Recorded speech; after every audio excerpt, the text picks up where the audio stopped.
Dünyanın en büyük sırrı gözümüzün önünde mi saklanıyor?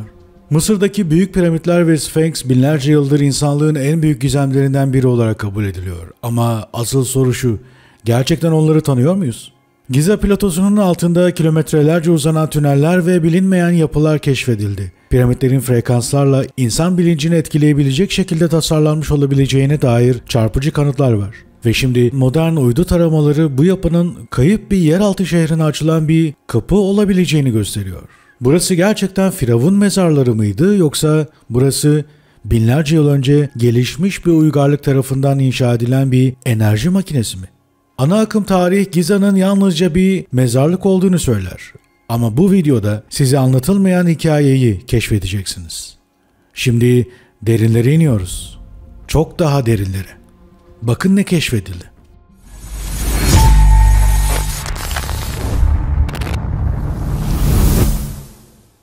Dünya gündemine giren keşif. They might be hiding something incredible beneath them. Picture a secret underground city. Pisa Üniversitesi ve Strathclyde Üniversitesi'nden araştırmacılar tarafından Khafre piramidi üzerinde yapılan radar taraması bu antik yapının derinlerinde neyin gizli olabileceğine dair büyük bir merak uyandırdı.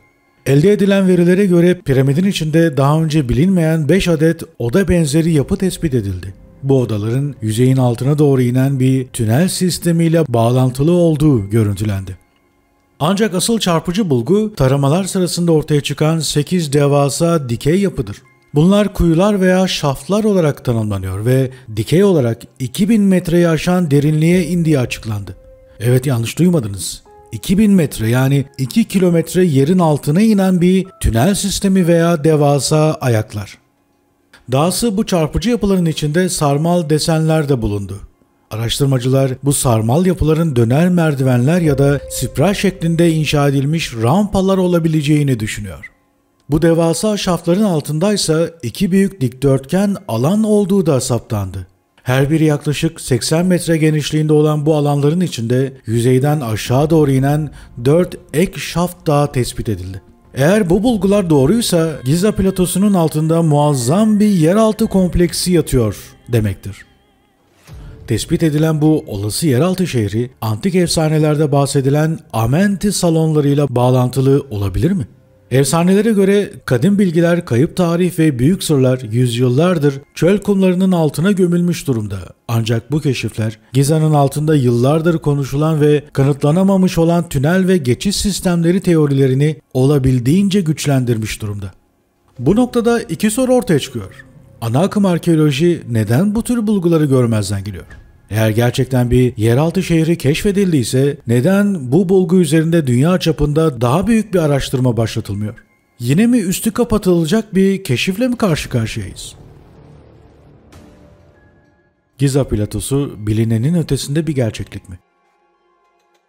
Giza platosu Nil Vadisi'ni tepeden gören dikdörtgen biçimli gizemli bir alandır. Kare'ye sadece 5 kilometre uzaklıkta olmasına rağmen içinde barındırdığı sırlarla insanlığın en büyük bilinmezlerinden biri olmaya devam ediyor. Bugün milyonlarca insan buraya piramitleri ve Sphinx'i görmek için geliyor. Fakat asıl ilginç olan bu muhteşem yapıların altında yatan efsaneler, belgelenmiş kanıtlar ve insan aklının kavrayamayacağı kadar büyük bir yeraltı dünyasıdır. Peki Giza'nın altındaki bu sır ne olabilir? Kadim bir yeraltı şehri mi? Gizli bir askeri üs mü? Yoksa tanrıların geride bıraktığı inanılmaz bir teknoloji mi? Eğer gerçekten yerin altında böyle bir yapı varsa insanlığın kökenini ve tarihimizi yeniden yazmamız gerekecek.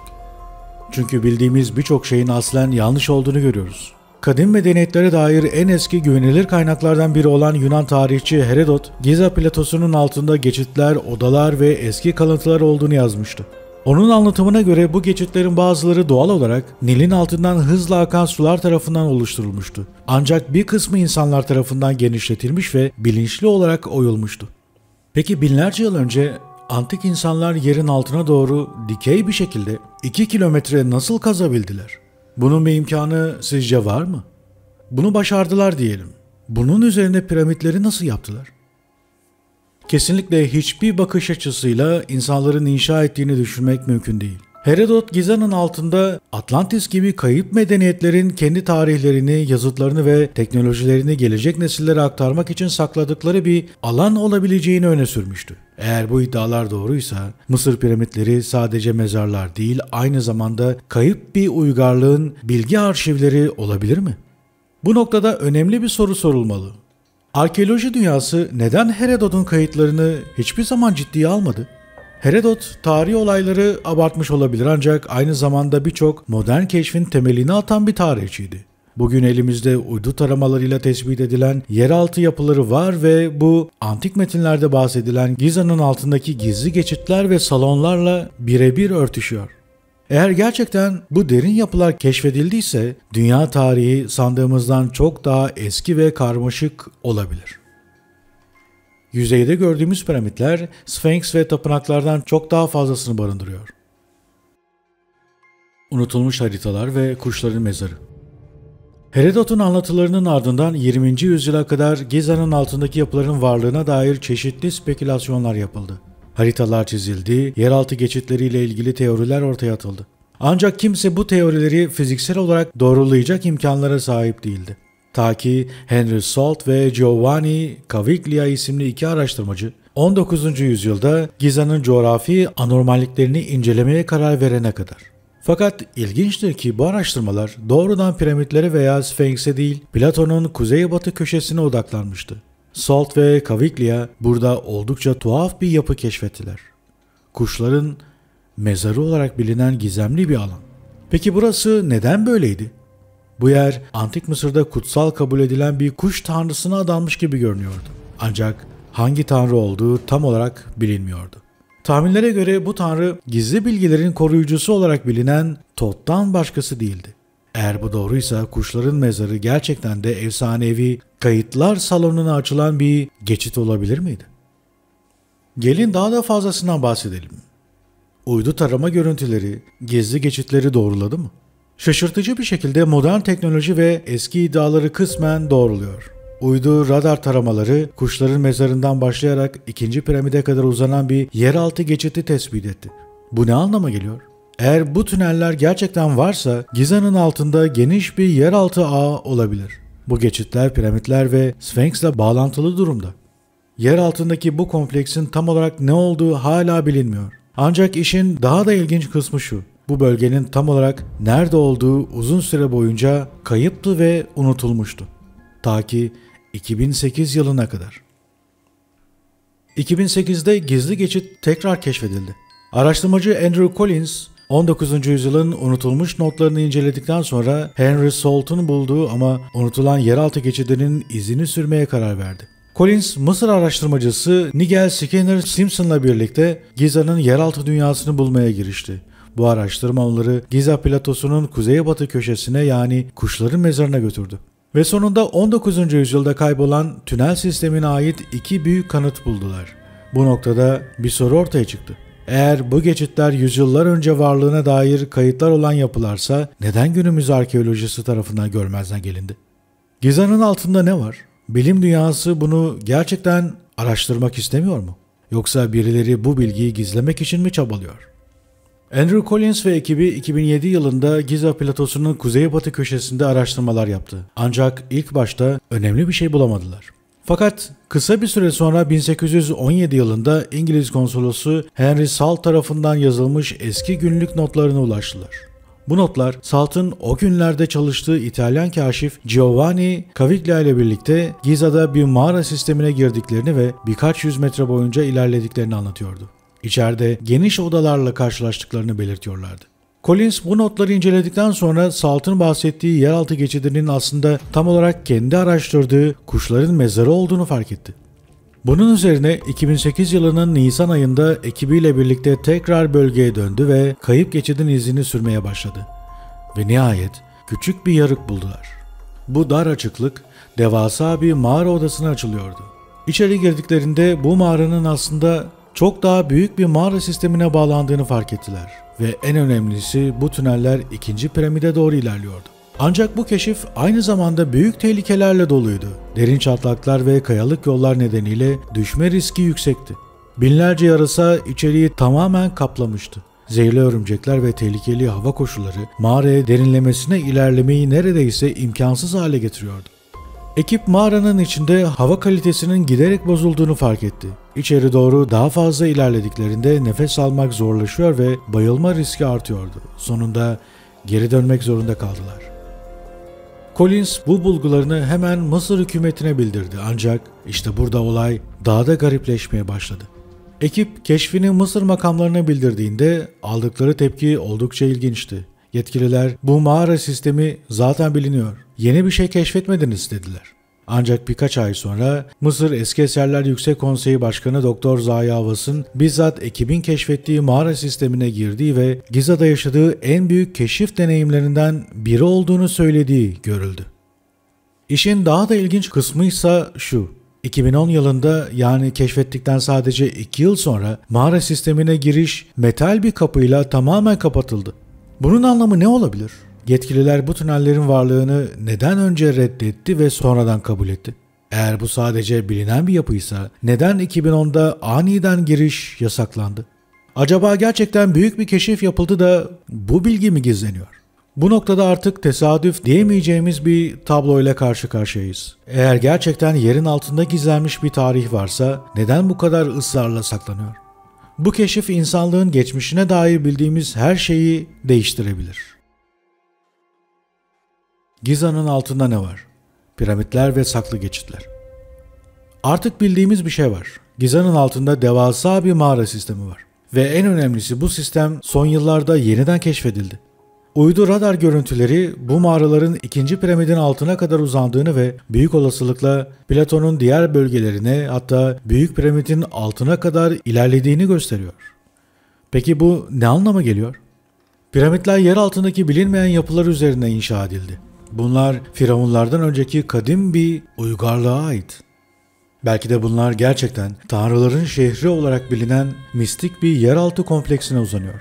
Bazı araştırmacılar bu gizli odaların ve tünellerin M.Ö. 10.500 yılına kadar uzanan antik bir üstün uygarlık tarafından inşa edilmiş olabileceğini düşünüyor. Eğer bu doğruysa Mısır piramitleri aslında firavunlara ait olmayan daha eski bir medeniyetin yapıları olabilir. Bu noktada akla gelen bir başka kritik soru var. Eğer Andrew Collins'in keşfettiği yeraltı geçidi gerçekten yeraltı dünyasının girişi ise Giza'da başka girişler de olabilir mi? Piramitlerin yetenekleri.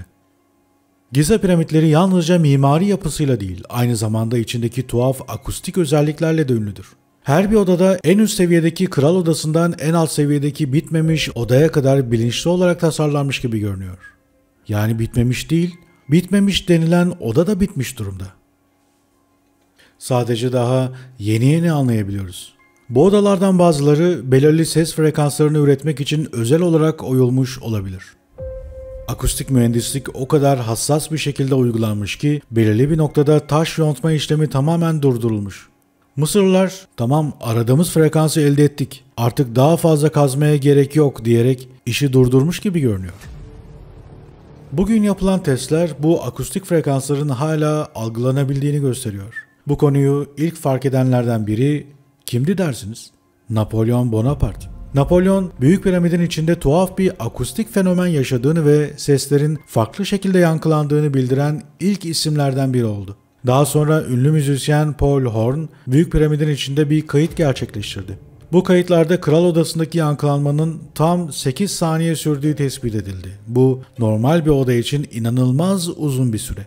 He made a recording inside the Great Pyramid. Ayrıca çekiçle vurulduğunda piramidin taşları yaklaşık 438 Hz frekansında bir ses üretiyor. Peki bu ne anlama geliyor? Giza piramitleri eski bir enerji cihazıydı. Belirli frekanslar ve titreşimlerle çalışan bir rezonans makinesi olabilir. Belki de insan bilincini etkileyen akustik odalardı. Bu frekanslar bilincin değişmesini sağlayabilir. Tarih kitapları bize Mısır piramitlerinin yalnızca firavun mezarları olduğunu söylüyor. Elimizdeki deliller bambaşka bir hikaye anlatıyor. Ancak daha da fazlası var. 2019 yılında bir grup araştırmacı Büyük Piramidin akustik yapısını test etmek için özel bir deney gerçekleştirdi. Ekibin amacı piramidin farklı odalarında üretilen seslerin nasıl yankılandığını ve birbirlerine nasıl iletildiğini analiz etmekti. Sonuçlar şok ediciydi. Farklı odalar belirli ses frekanslarına duyarlıydı. Piramidin iç yapısı insan sesine özellikle uyumlu bir şekilde tasarlanmış gibi görünüyordu. Şarkı söylemek, ilahiler okumak ve belirli tınılar üretmek için mükemmel bir rezonans ortamı vardı. Ancak en çarpıcı keşif piramidin en alt odalarından biri olan yeraltı odası ve ona bağlanan çıkmaz geçitle ilgiliydi. Araştırmacılar bu odalarda 20 Hz'in altında ses dalgalarının yani infrasound oluştuğunu keşfettiler. Araştırmacılar bu odalarda 20 Hz'in altında ses dalgalarının yani infrasound oluştuğunu keşfettiler. Peki bu neden önemli? İnfrasesler insan kulağı tarafından duyulamaz. Ancak vücutta doğrudan fiziksel ve zihinsel etkiler yaratır. Bu düşük frekanslı ses dalgaları paranormal deneyimler ve öte dünyaya açılan kapı hissi yaratabilir. Hiçbir ses duymazsınız ama son derece düşük olan bu ses dalgalarını hissedebilirsiniz. Bilinç durumunu değiştirebilir, bir tür trans hali oluşturabilir. İnsan vücudunda tüylerin diken diken olmasına, soğuk veya sıcak dalgalar hissetmeye sebep olabilir. Beynin belirli bölgelerini aktive ederek mistik veya ruhani deneyimler yaşatabilir. Peki bu ne anlama geliyor? Piramit sadece bir mezar değil, aynı zamanda bilinç üzerinde etkili bir frekans rezonans cihazı gibi görünüyor.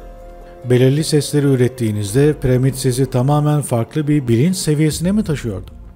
Ve daha da ilginç bir nokta, Büyük Piramit'in kral odasında Om sesi çıkarıldığında akustik olarak odayla mükemmel uyum sağladığı gözlemlendi. Bazı araştırmacılar bu deneyimi bir tür zamansızlık hissi ve ruhsal bir dönüşüm olarak tanımladı. Birçoğu odanın içinde yıldızların görüntüsünü gördüklerini ve mekanın tamamen kaybolduğu hissine kapıldıklarını bildirdi. Peki antik ve ilkel dediğimiz eski insanlar bunları nereden biliyordu? Bir üst aklın emrinde oldukları gayet açık bir şekilde önümüzde duruyor. Bugün modern bilim elektromanyetik dalgalar ve frekanslarla insan zihninin nasıl etkilendiğini gayet iyi biliyor. Gelin konuyu biraz daha derinleştirelim.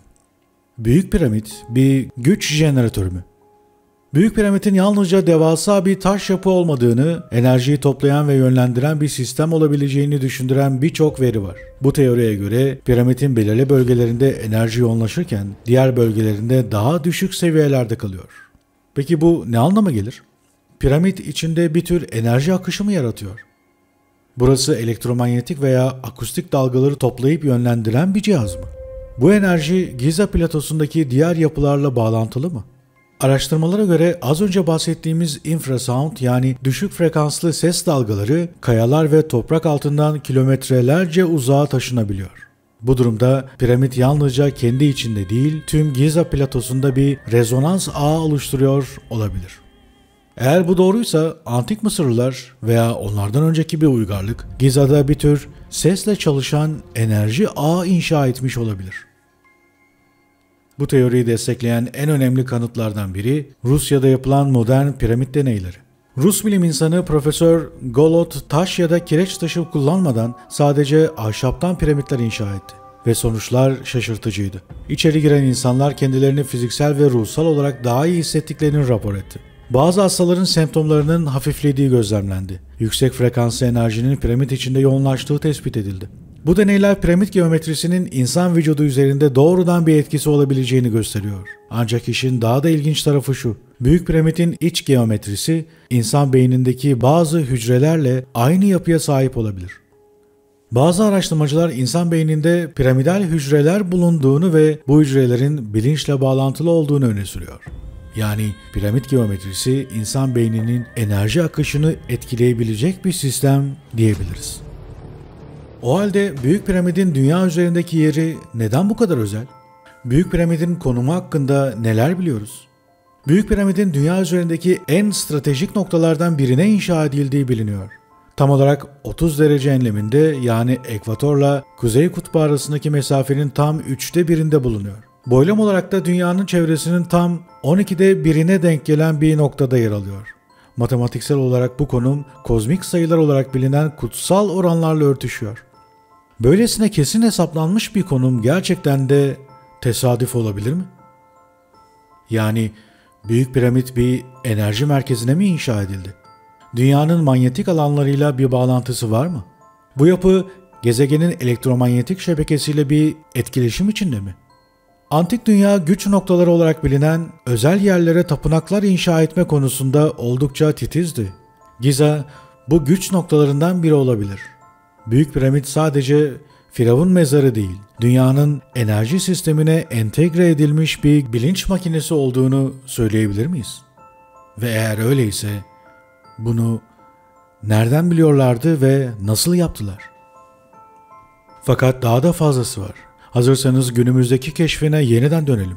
Giza'daki yeni radar taramalarıyla yapılan keşif, Mısır'ın binlerce yıl önce inşa ettiği piramitlerin gizemlerini bir kez daha gözler önüne serdi. Pisa Üniversitesi ve Strathclyde Üniversitesi'nden araştırmacılar 400 metre yükseklikteki uydulardan gönderilen radar sinyalleriyle Büyük Piramidin altındaki yapıları 3D modellerle ortaya çıkardılar. Bu taramalar sadece piramitlerin iç yapısını değil, aynı zamanda yerin derinliklerine kadar inen devasa tüneller ve şaftlar olduğunu gösterdi. Yapıların boyutu hayal edilemeyecek kadar büyük. 2 kilometreye kadar uzanan şaftlar ve geniş geçitler. Bu keşfin tarih yazımını nasıl değiştirebileceğine dair ciddi ipuçları sunuyor. Radar taramaları piramidin altındaki gizli odalar ve bunları birbirine bağlayan geçitleri de ortaya çıkardı. Saptanan bu 6500 fit, yaklaşık 2 kilometre uzunluğunda olan spiral desenlerle şekillendirilmiş devasa dikey yapılar aslında hala gizemini koruyor. Bu yapılar içerideki rampalar ya da merdivenler gibi mimari unsurların işaretlerini de taşıyor. Bu keşiflerin Büyük Piramidin aslında yalnızca bir mezar değil, aynı zamanda antik uygarlıkların bilgi depoladığı, hatta enerjiyi yönlendiren bir yapı olabileceği yönündeki teorilere güçlü bir dayanak oluşturduğunu söyleyebiliriz. Sizce bunlar ne olabilir? Yeni keşfedilen 2 kilometre uzunluğundaki şaftlar üzerine birkaç spekülatif teori de öne çıkıyor. Bunlardan birincisi, bu yapılar bir tür enerji iletim ağı olabilir. Geçmişte büyük medeniyetlerin yeraltı sistemlerini kullanarak enerji üretme veya depolama yöntemlerine sahip olduğuna dair birçok teori bulunuyor. Şaftların uzunluğu bu teorinin mümkün olabileceğini düşündürmekte. İkinci teori ise bu yapılar ve şaftların kayıp Atlantis gibi eski uygarlıkların sakladığı bilgilerin, enerjilerin veya yazıtların korunduğu geçitler olabileceğidir. Son olarak daha uç bir spekülasyon, Büyük Piramidin altındaki şaftların aslında bu tür zaman makinesi ya da bilinç değiştiren bir cihaz olarak işlev gördüğünü öne sürebiliriz. Tıpkı ses frekanslarının insan ruhunu etkileyebilmesi gibi. Belki de bu yeraltı yapıları antik medeniyetlerin farklı boyutlara geçiş yapabilmesi için kullanılan araçlar olabilir. En azından şunları biliyoruz.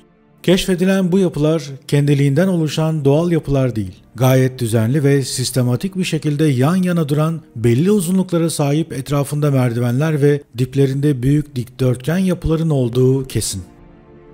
Sizler neler düşünüyorsunuz? Düşüncelerinizi benimle paylaşın lütfen. Sonuç olarak bugün elimizde uydu taramaları, antik metinler ve bilimsel deneylerle desteklenen şok edici veriler var. Yer altında keşfedilen devasa geçitler ve tüneller, piramitlerin akustik olarak insan bilincini etkileyebilecek şekilde tasarlanmış olması, enerji akışını yönlendiren dünyanın manyetik alanıyla mükemmel uyum sağlayan yapılar. Peki ya tüm bunlar sadece buzdağının görünen kısmıysa? Tarih kitapları Giza'nın yalnızca firavunların ihtişamını sergileyen bir mezar alanı olduğunu söylüyor. Ama biz yerin altındaki gerçeği görmek yerine yalnızca yüzeydeki taş bloklara mı bakıyoruz? Birileri bu bilgiyi gizliyor mu? Eğer Giza platosunun altında gerçekten kadim bir yeraltı şehri yatıyorsa, eğer bu yapı kayıp bir uygarlığın son mirasıysa, eğer Büyük Piramit sadece bir mezar değilse, o zaman ne olacak? Şu kesin, insanlık tarihini yeniden yazmanın vakti geldi. Sorular açık ama cevaplar bir yerlerde gömülü duruyor. Ve belki de sandığımızdan çok daha derindeler. Ama en azından onları görebiliyoruz.